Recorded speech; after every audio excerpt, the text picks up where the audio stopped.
seu filho não vai conseguir te obedecer até os 3 anos.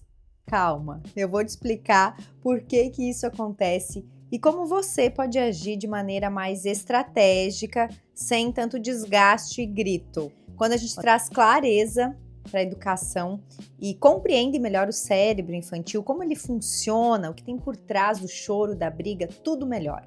Porque o problema muitas vezes não é a falta de limite sua, é a falta de entendimento sobre o neurodesenvolvimento infantil que está acontecendo por aí. Olá, eu sou a doutora Thalita Tonin, sou especialista em neurodesenvolvimento infantil e oriento famílias que escolheram educar com mais intenção os seus filhos. Aqui você não vai encontrar fórmulas prontas para criar um ser humano. Não. O que você vai encontrar é ciência, excelência e também direcionamento prático para formar filhos emocionalmente mais fortes, seguros e capazes. Se você leva a educação do seu filho a sério, então aqui é o seu lugar, fica aqui comigo. Para você entender por que seu filho não obedece, eu vou explicar também o que é a obediência. Gente, obediência numa criança exige controle de impulso, exige planejamento, exige que a criança planeje e pense sobre consequências e, principalmente, exige autorregulação. E tudo isso depende, sabe do quê? Dessa região aqui da frente do cérebro, que é o córtex pré-frontal. E nessa fase, primeira fase da infância até os 4 anos, não está completamente formado. O cérebro é imaturo, ele não consegue entregar o que você espera, então não é só falta de limite, não é má vontade da criança, ela não está testando, é imaturidade neurológica. E esse córtex pré-frontal, ele completa a formação por volta dos 25 anos, então vai demorar, você vai precisar repetir, você vai precisar ter paciência, não é na hora em que você quer que seu filho obedeça, ele aprenda que isso vai acontecer. Quem lidera o sistema emocional na infância é o que a gente chama de amígdala, que é uma parte que fica lá dentro, bem lá dentro. É importante a gente entender que a criança acessa muito facilmente essa amígdala, que dá a sensação de prazer imediato. Então, essa amígdala impede que a criança atenda o seu comando verbal. A criança ela age muito mais por emoção do que por razão, justamente porque a razão é coordenada por esse córtex pré-frontal. Então, você entendendo isso, que sua criança não é capaz de entregar o que você espera, vai mudar a forma como você enxerga a obediência. É como se a gente exigisse de um bebezinho de 4 meses que ele saísse caminhando por aí. Não há como esse bebê entregar isso, porque a coluna vertebral ainda não está completamente pronta, a habilidade motora não está consolidada, e assim é também para a obediência. É algo interno da criança. Então você deve estar se perguntando, até lá eu não faço nada? Você faz, você vai continuar repetindo, você vai continuar mostrando o que deve ser feito, porque a sua criança precisa começar aos poucos a compreender a atitude que se espera dela, tanto na família quanto no mundo em que ela vive. Então não é que você vai não fazer nada e ficar só assistindo até que ela complete 4 anos. Você vai estar dando o limite, você vai mostrar o que é para ela fazer.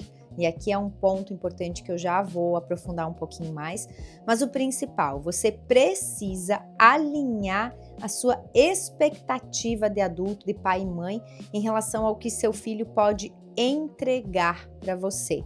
Quando a gente consegue alinhar essa expectativa com a capacidade neurológica, realmente as coisas melhoram na nossa casa. E muitas vezes o conflito acontece exatamente nesse ponto. A gente tem essa expectativa que os nossos filhos nos obedeçam imediatamente. Mas tudo bem, como que eu posso agir então? Vamos falar disso? Se meu filho não me obedece, mas eu gostaria que ele colaborasse. Vou falar de 3 pontos importantes. O primeiro deles, você pode sempre redirecionar para o que você espera que seu filho faça, do que gritar. Então, ao invés de falar, não corre, não pula, Não joga, você vai falar o que é para ele fazer, você vai direcionar para o certo, para o que pode. Então, aqui a gente pode caminhar. Vamos caminhar juntos devagar? O controle é para a gente trocar o canal da televisão. Para jogar é a bola. Vamos ver onde é que pode jogar? Então percebam que eu estou redirecionando para o que pode fazer, ao invés de reforçar o que não pode fazer. Quando eu fico gritando não, aqueles pais que ficam lá perto no parquinho o tempo inteiro gritando, não sobe, não corre, não pula. Isso só reforça a criança a entender o comando principal, que é corre, pula, joga. Porque nessa primeira infância até os 4 anos, a compreensão do não, ela ainda não está completa. E mais do que isso, a autorregulação, o freio, o controle do não fazer, não vai ser possível por conta da imaturidade do córtex pré-frontal. Então, ela age muito pela emoção, que é a amígdala que comanda. Um segundo ponto é a gente distrair. Então, sempre que possível, na primeira infância, ao invés de você dar bronca, querer dar palestrinha, querer educar quando a criança estiver tendo um comportamento que não está de acordo, você pode distrair ela. Então, quando ela está colocando o dedo na tomada, você pode pegar ela no colo, tirar ela dali e mostrar, olha lá o avião que está passando no céu, vamos ver o cachorrinho?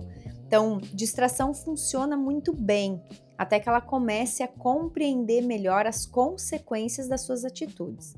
E um terceiro ponto é também a gente fazer esse acompanhamento. Então, não adianta a gente ficar só dizendo não faz, não corre, não pula.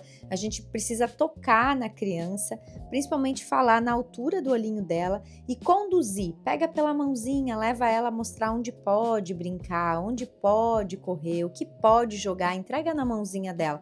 Essa condução ela é muito necessária e vai fazer toda a diferença. Mas algumas sugestões que funcionam muito é a gente utilizar previsibilidade, ir avisando os nossos filhos quando a gente vai precisar fazer uma transição de atividade. Então, não é simplesmente chegar e desligar a televisão para a criança ir para o banho. Vai para o banho, acabou a TV. Você pode ir avisando ela quando faltam 30 minutos, usa um cronômetro para avisar que vai faltar 20 minutos e conforme vai se aproximando, você vai trazendo essa previsão da transição de atividade. Isso vai preparando o cérebro dela e a chance dela colaborar é muito maior.